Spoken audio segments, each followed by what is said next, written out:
Yo guys, what's up? UFC 329 is this Saturday. Conor McGregor is back versus Max Holloway in the main event. We've got Paddy Pimblett versus BSD in the co-main. This card is stacked from top to bottom.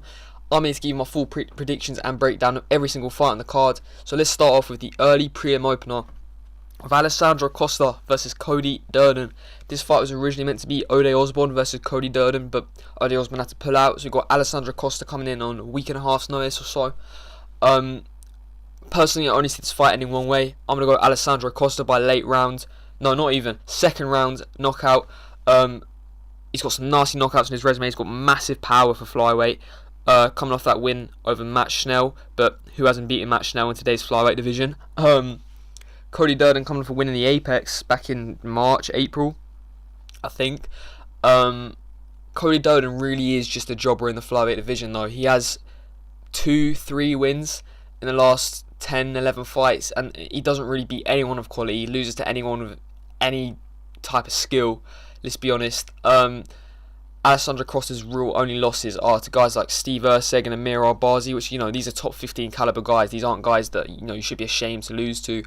I am going to go with Alessandro Costa with a second round knockout. Cody Durden probably will try and wrestle in this fight, though. He always try, when he knows he can't keep up with his opponent on the feet, he does try and integrate his wrestling into his fights, but I can see Alessandro Costa sprawling his takedown, Cody Durden looking a bit tired on the feet and just walking in, because he walks into these exchanges with his hands down a lot, Cody Durden. I can see him walking into an exchange with Alessandro Costa after getting his takedown sprawled. He's tired already and just getting clipped by a massive right hook, left hook, and getting put away with a nasty TKO by Alessandro Costa. That's my prediction for that fight. Moving on, we have got Zachary Reese versus Ryan Gandra.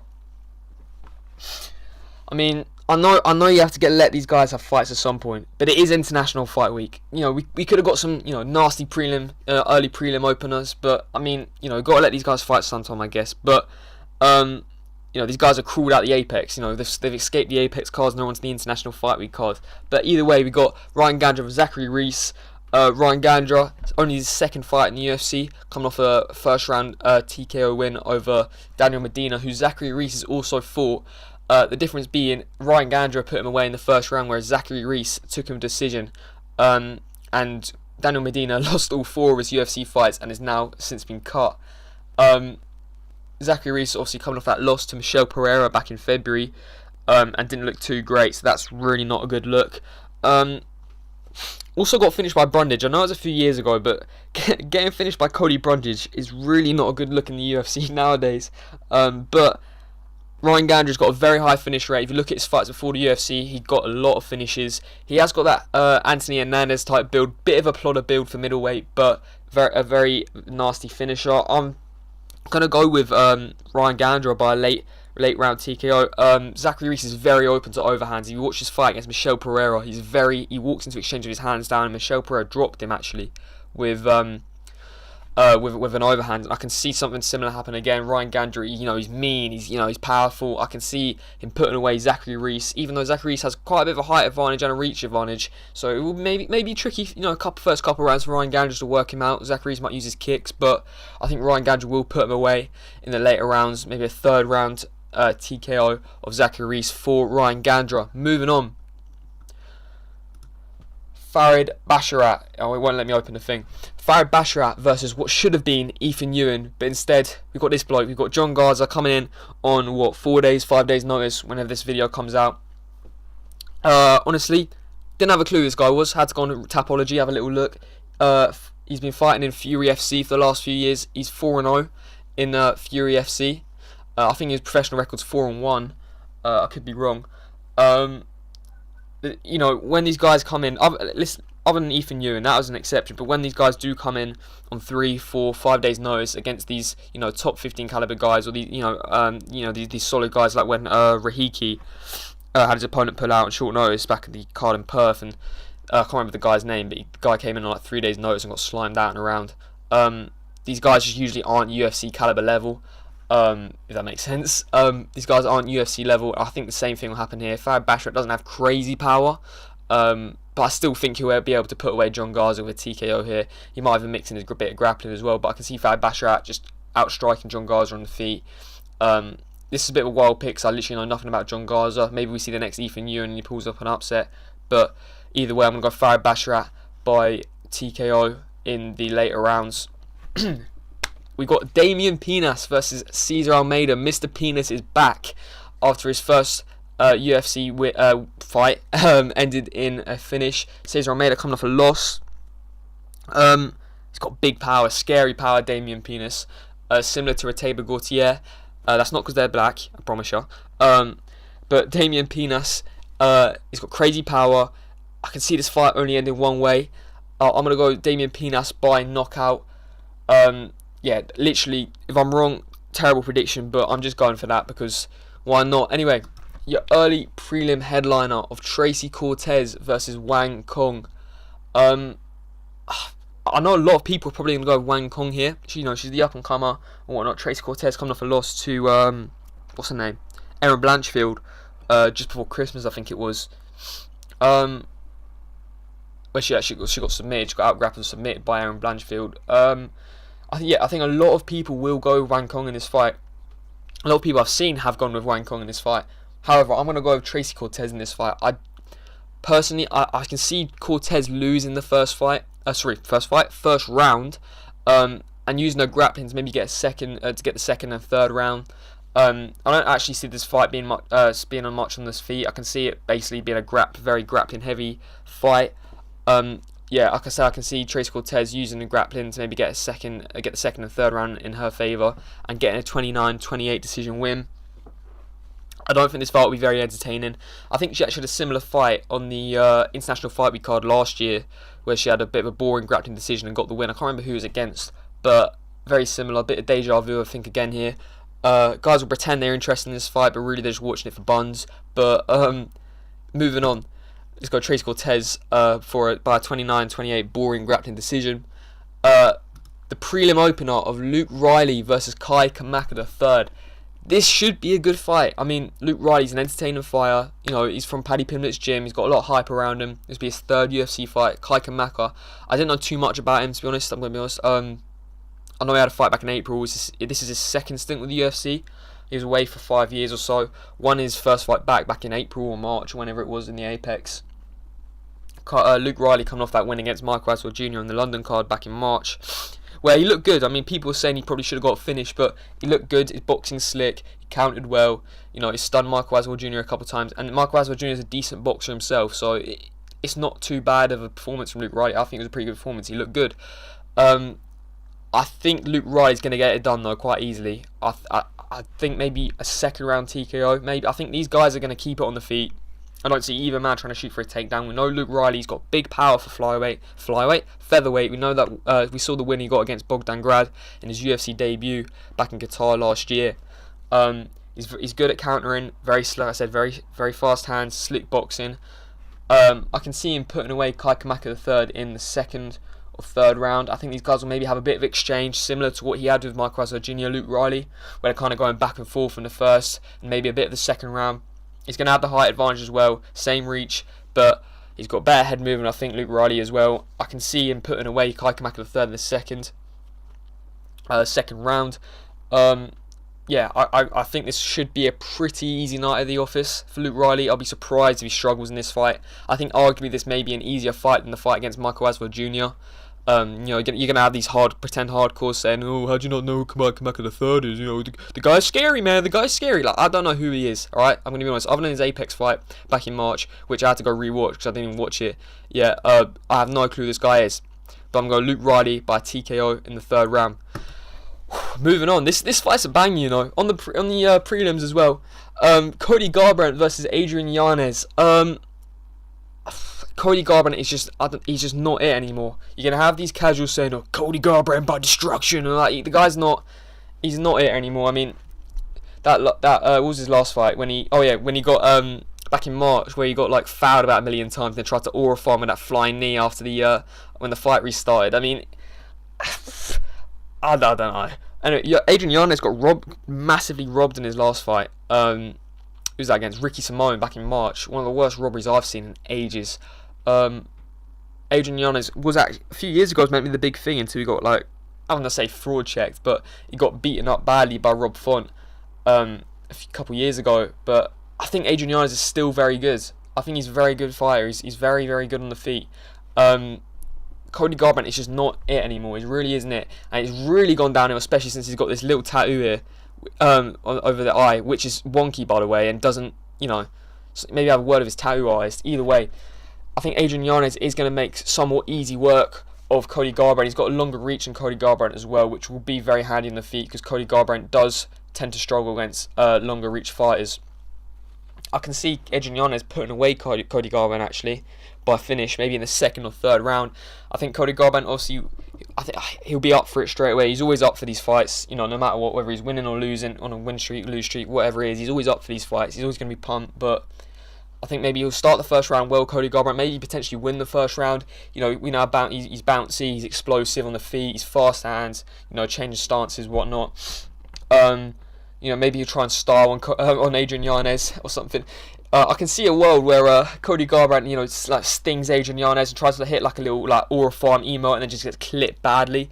I think Cody Garbrandt's kind of given up trying to win fights. He's more about just trying to clip farm and keep the fans on his side nowadays. But I just think Adrian Yanez, he is a lot better than Cody Garbrandt. Cody Garbrandt can no longer be the who's who in the division and can no longer be decent guys in the division. His only wins are like guys that are really bottom of the barrel, and I think he is kind of part of that bottom of the barrel, just a little bit above that bottom of the barrel bunch at bantamweight nowadays, which is sad to see, because the guy was amazing back in the day against Dominic Cruz, but it's really one of the saddest downfalls you've seen in the UFC since. But I think Adrian Yanez should make easy work of Cody Garbrandt, and maybe we see the retirement of Cody Garbrandt soon. Who knows? I'm going to go Adrian Yanez with a late round TKO.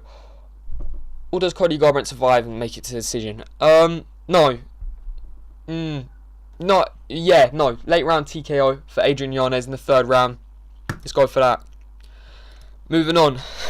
We got Gable Stevenson versus the Snack Panther, Alicia Ellison. They really found the worst possible opponent for Gable Stevenson. I think they learned off Patchy Mix to not chuck these big names outside the UFC in with these top 15 guys. Because before this fight was announced, I was sure that they were going to give Gable Stevenson like a Marcin Tybura, an Ante Delija, someone like that, to give him a bit of a test. From what we've seen of Gable Stevenson, we know how high credential his wrestling is. He's Olympic gold medalist. He's also going to be very powerful as well. He's very athletic. I do think he will reach a limit. I think if he does eventually fight top 15 guys, I think he will struggle. But this fight, you can see by the odds here, minus 2,500 favourite. I do think the fight's going to end the way everyone thinks it is. I would be very, very, very happy if Alicia Ellison gets this fight done for reasons outside the octagon, but we're not going to go into that. But Gable Stevenson should get this done. Should beat up the Snack Panther.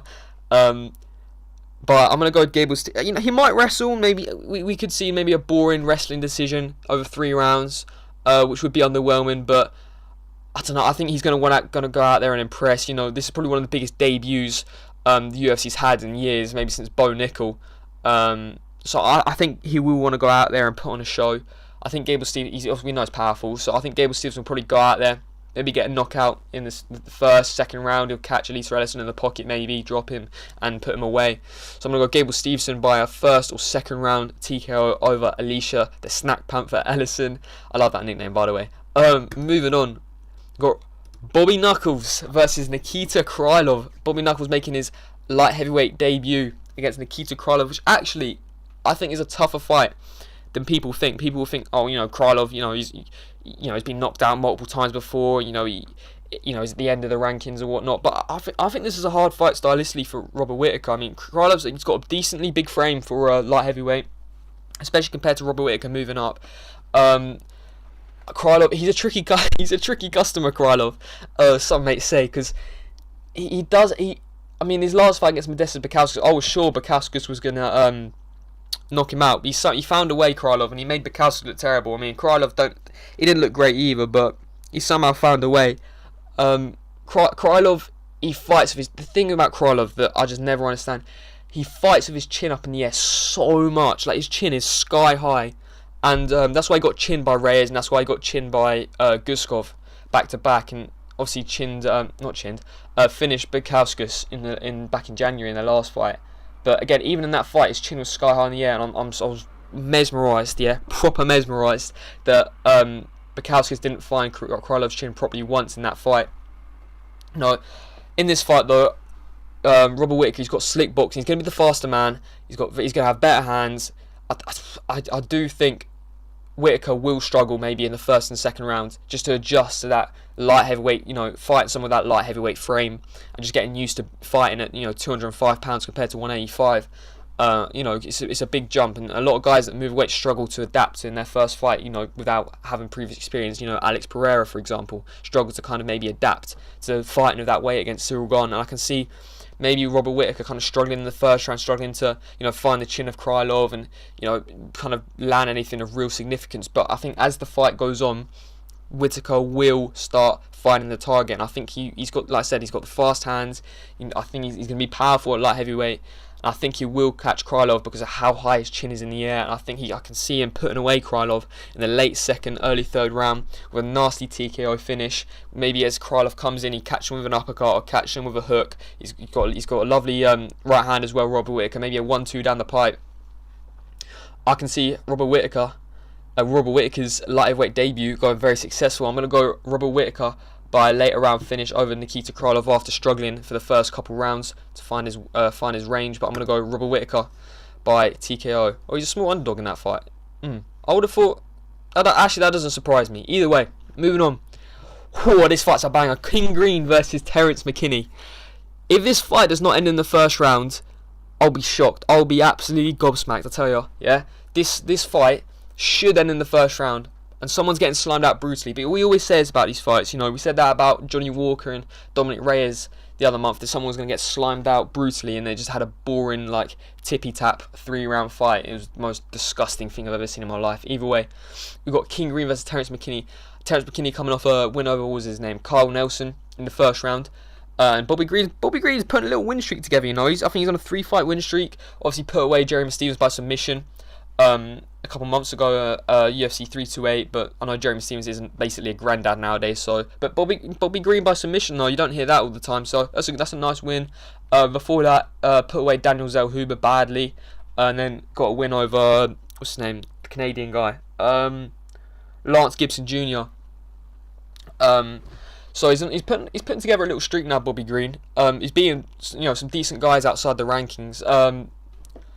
Terence McKinney. We know what Terence McKinney's about. He's that kill will be killed fire. Come out in the first round. He'll come running at you. He'll come flying at you. Some weird flying knee or kick or anything. He'll just sprint at you. And a lot of fighters lose to him because they get overwhelmed. They get overwhelmed by the pressure Terence McKinney puts on them. And King Green, I think, will fall to the pressure. I am going to go with Terence McKinney here by a submission. I think he'll latch up a submission. I think he'll take Bobby Green down eventually. I think maybe these two, the fight will start. McKinney will rush at him. They'll trade in the pocket for a little bit. And I think McKinney will find a takedown and latch up a submission. Maybe something like a Darce choke. Or maybe gets the back and gets a rear naked. Who knows? But like I said, I wouldn't be surprised actually if I'm calling him King Green. Bobby Green gets a knockout victory here as well, because we know McKinney is chinny and Bobby Green is a little bit chinny himself. These guys are a little bit chinny. These guys they are there to be hit. King Green, I think, is actually the slicker boxer. So if he can, I think he's gonna have to ride what's the word? Ride out a storm in the first round versus Terence McKinney to maybe get the win. I think if he gets past the first round, Bobby Green, his odds of winning go very, very high. They go very high. But I think Terence McKinney will latch up a submission later on in the first round and get it done. But like I said, Bobby Green, he's got the slicker boxing on the feet. I wouldn't be surprised if this goes past Bobby Green. He survives the first round and comes out in the second, gets his boxing going, and maybe puts Terence McKinney away. But I'm going to go for now with Terence McKinney by submission later on in the first, after a frantic first round. Let's go for that. Moving on. This fight's a banger as well. Brandon Royval versus Lona Kavanagh. This fight's a banger. This potentially has fight of the night written all over it. Potentially, I'm just saying. Yeah, Brandon Royval coming off that loss to Manel Kape, that knockout loss of Manel Kape, but we know how powerful Manel Kape is. But Brandon Royval is a little bit chinny nowadays. There are, chin questions over there. He got dropped by Joshua Van right at the end of their fight, and obviously that last fight against Manel Kape. Lona Kavanagh coming off that amazing win against Brandon Moreno in his first main event back in March or February, whenever it was. This is a step up for Kavanagh though. He's fighting the better out of the two Brandons nowadays, I think, in the flyweight division. The Brandon Moreno Kavanagh fought in Mexico was not the Brandon Moreno that was champion. Nowhere near that, in fact. Brandon Moreno is potentially a bit washed. Not potentially, he is washed.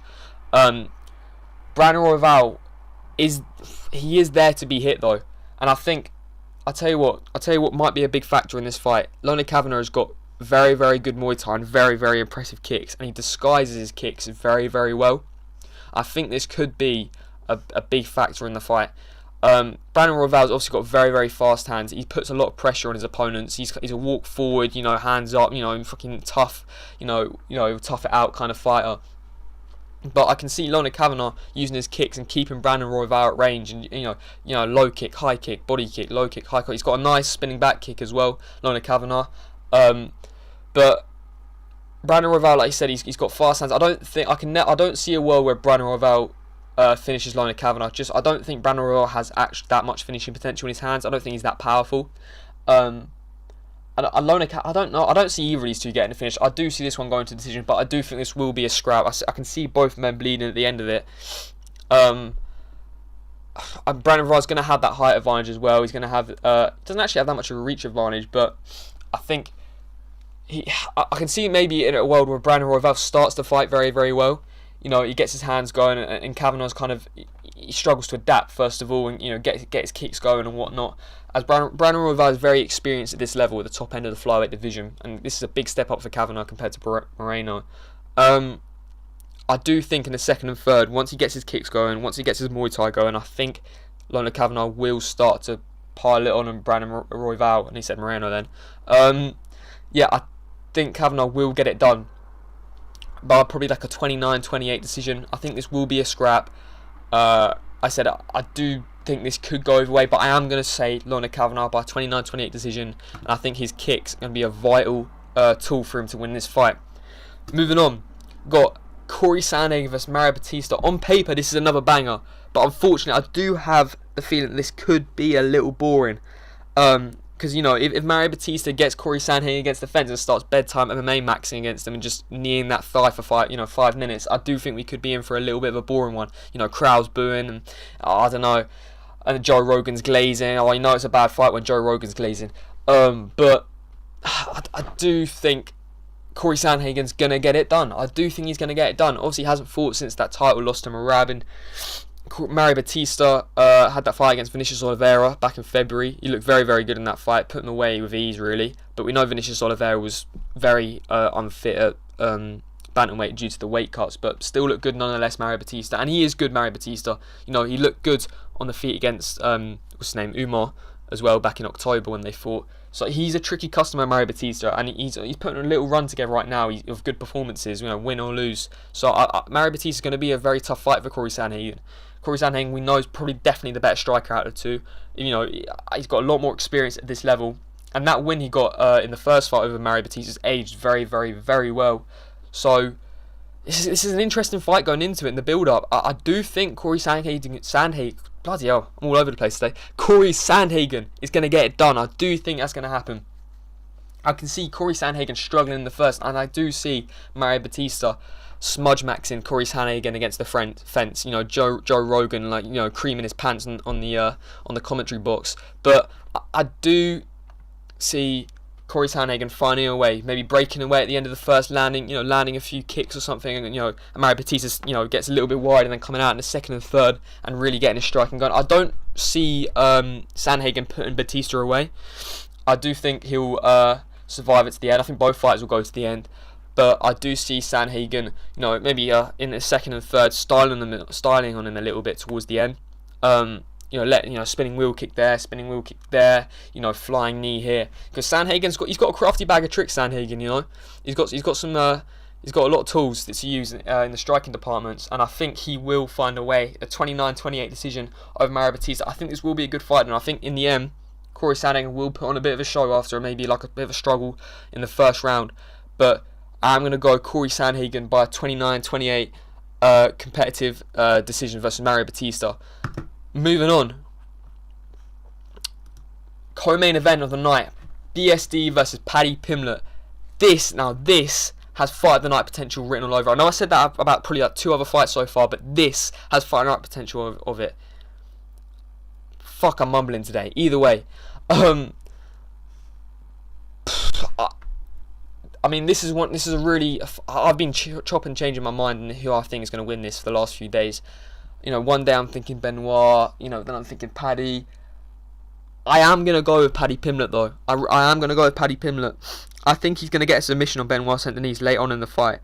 I think if this was a 5-rounder co-main, I'd definitely pick Paddy Pimblett, 100%. I think he's got a better gas tank than Benoit Saint-Denis. I think he pushes, you know, a better pace over 5 compared to Benoit. I think we've seen Benoit struggle at 5 compared to 3. I think over 3 rounds, Benoit is very, very effective and utilising his game plan because he's a very pressure-heavy fighter. Both of these two are very, very high-level grapples as well. I think Paddy's probably got more of a submission threat than Benoit. I think Benoit's maybe got better takedowns, but Paddy's definitely got better submissions in his toolbox. But I can see this definitely being a fight where you know, it's on the feet and it's on the ground, and it's on the feet and it's on the ground, it's on the feet, it's on the ground. I think definitely a way for Paddy to hurt Benoit in this fight is definitely to the body. I mean, we saw Dan Hooker hurt Benoit in the first round of them teeps to the body in Benoit's last fight. And they were very effective as well. So I think Paddy could definitely utilise his kicks in this fight, and that'll be a big factor. But Benoit is going to walk forward no matter what. He will walk forward. He is a blockhead. He will walk forward no matter what. You can hit him with your best shot. He will walk forward. But I think Benoit will get lazy in the 3rd round. I think both guys will be gassing towards the end because I think this fight's going to be an insane pace. Yo, watch it just be like a boring fight, and I've just gassed it up for all this and just be like a boring like 29-28 smudge fest. I guarantee, we always say this about these fights, but I think this one will be a banger. I can see Paddy Pimblett, as Benoit's looking a takedown later on in the fight, I can see Paddy Pimblett locking up a submission, maybe a guillotine, maybe or something, maybe sprawls his takedown, locks up a Darce choke, something like that, or Anaconda choke, one of them 3. You know, he's got very good submissions, Paddy. Benoit does get a little bit lazy with his takedowns sometimes, but I think Paddy's definitely better on the feet. I'm going to say that. I think Paddy's definitely better on the feet. Like I said, Benoit's going to walk forward, but we've seen Paddy's got, I think he's got a better range of tools on the feet. I think he can use his knees as well. We saw a few knees against Gaethje back in January. He has a proper arsenal of tools on the feet, Paddy, and I think he needs to utilise them. And I think the better thing for Paddy on his feet, if it goes down to the ground, this fight, Paddy's got, you know, it's level playing field, but if it goes back onto the feet, I think Paddy's got the advantage on the feet. I think he's a lot better striking than Benoit, and he's a lot better technical striking than Benoit as well. Benoit's got decent power though. I mean, I was going to say, look what he did to Beneil Dariush, but, you know, listen, in today's age, who hasn't done that to Beneil Dariush? Do you know what I mean? But I'm going to go with Paddy Pimblett by a late 3rd round submission. I think Benoit will shoot in a lazy takedown. Paddy will lock up a submission after a bit of a war. I think, like I said, I think it's one of them where both men will be bleeding by the end of the fight. And I think this definitely has fight of the night potential all over it. And I think this might actually steal the spotlight a little bit from the main event. I think this will be more entertaining and more competitive than the main event. But I'm going to go Paddy Pimblett by submission in the later stages of the 3rd round. Main event time, Conor McGregor versus Max Holloway. McGregor is back after a 5-year layoff. Obviously, he was meant to have that fight versus Michael Chandler 2 years ago. And I think we can all say now, if that fight did happen, McGregor was going to slime out Chandler. He was going to slime him out badly. So Chandler's probably glad that fight didn't happen. But here we go. Max Holloway versus Conor McGregor. I know a lot of people are saying, oh, you know, Conor McGregor, you can't count him out, especially because of the recent upsets we've had, you know, with Strickland beating Chimaev and Gaethje beating Topuria at the White House. You know, people expecting another upset here, and I do think Holloway has to be careful here, very careful. I do think Holloway's going to get it done. I'm putting it out there straight away. I do think Holloway's going to get it done, and I do think he's going to put away McGregor later on in the fight, 3rd and probably a 4th round, 4th, 5th round. I do think he's going to put away McGregor. But the thing with McGregor is he does have that one punch KO power, and I don't think Holloway has the same power or anywhere near the power that McGregor has. And I think my prediction for this fight, that I guarantee you it's going to happen, McGregor is going to rock Holloway at one point in the fight. Whether that's early on, late on, but I'm saying probably early on in the fight. McGregor will rock Holloway. I guarantee you, and it's going to be this big moment, and McGregor's going to try and finish him. He's going to have Holloway up against the cage. McGregor's going to try and finish him. Maybe later on in a round of 10 seconds to go, and he doesn't get it, and Holloway survives into the next round, and Holloway then recovers and whatnot. But there will be a moment like that. I guarantee you. And everyone thinks it's going to be the moment McGregor's back, but I do think Holloway will survive it, and I think he'll win this fight. I do think Holloway's the better boxer out of the two as well. I think he's got faster hands. He's the better boxer in general. I think he's got better range control than McGregor as well. I do think a lot of this fight will be Holloway on the back foot. I think McGregor's going to be putting a lot of pressure on Holloway. And put Holloway up against the cage a lot of the time. I do see that happening, 100%. But I do think Holloway, he's a smart enough fighter. He's got good fight IQ. He's been at this level for a long time. This championship level, caliber fighters. He's been fighting a lot of them guys for a long time. And I think you look at the fighters Holloway's fought in the 5-year gap. McGregor's been away. He fights. Every fight Holloway's in, it's a top level guy. And McGregor hasn't fought in 5 years, and I do think that will be a massive factor. It's that octagon experience and just being used to being in these big moments. I know McGregor's a big moment guy, he's a big moment fighter, but I just think them 5 years that lack of recent experience will come into play, and I think Holloway will start to, not style on him, but start to dominate the fight as it goes on. I can see McGregor maybe having a strong start, maybe takes the first round, or maybe takes the first couple rounds, which has competitive rounds maybe. But I do think Holloway will get his way from the second round, the third round onwards, and I think he'll really start to put it on McGregor, and I can see him putting away McGregor by a third or fourth round TKO.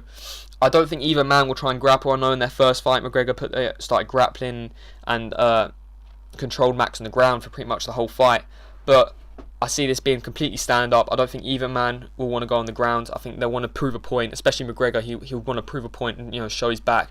But I only see this fight in one way personally. Holloway by TKO in the third, fourth round potentially. I'd say third round, fourth round, around that area, putting away Conor McGregor. And will McGregor be back after this fight? Who knows? Well, I don't know how many fights are on his contract he's signed. I did hear something about he's got a fight next year or something like that in the contract he signed, but who knows? It's McGregor. He basically tells the UFC what he wants when he wants. So who knows? He might be back after this. It might just be one of them fights that he does it, whether he wins or loses, and just disappears again. Who knows? Anyway, these are my full card predictions for UFC 329. If you have any ideas, you think I'm wrong, you think I'm right, comment down below. If you like the video, give it a like. If you like, you'll see more of these videos. Subscribe, and on Sunday or Monday, whenever when I can get it done, I'll be giving my full reaction to the card after it happens. So see you there. Peace.